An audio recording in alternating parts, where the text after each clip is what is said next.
Party, నా జెండా, నా నాయకుడు నాకు టికెట్ ఇచ్చి గెలిపించింది అనేటువంటిది ఆ కమిట్మెంట్తో పనిచేసేటువంటి అవకాశం ఉంటుంది. అంతేగాని ఆయారాం గాయారాంలతో పెట్టుకుంటే మనకు ఇబ్బందికరమైనటువంటి పరిస్థితులు వస్తాయి.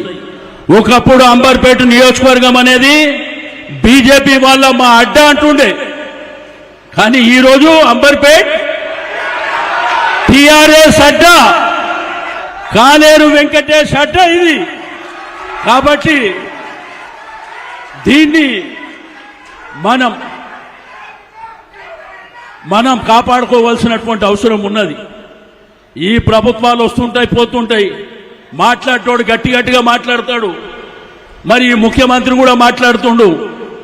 కనీసం మాట్లాడాలంటే మనలాగా ఆ పర్సనాలిటీ కూడా ఉండాలి కదా. ఇప్పుడు పోలీసు రాజ్యం పెట్టి నడిపిస్తామంటే మనం చూడలేదా? ఎన్ని చూసినాం.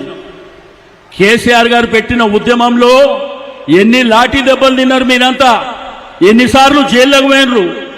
వీళ్ళు చేసేటువంటి ధమ్కీలు మనకు ఒక్క లెక్క కూడా కాదని చెప్పి నేను ఈ సందర్భంగా తెలియజేస్తా ఉన్నాను. మీరు ధైర్యంగా ఉండండి, మీ వెనుక మేమున్నాం. దేనికైనా కానీ తల ఎత్తి నిలబడడమే మనకు తెలుసు తప్ప తల దించుకొని ఎవరికి భయపడవలసినటువంటి అవసరం బీఆర్ఎస్ పార్టీ కార్యకర్తకు లేదు అని చెప్పి నేను ఈ సందర్భంగా తెలియజేస్తా ఉన్నాను.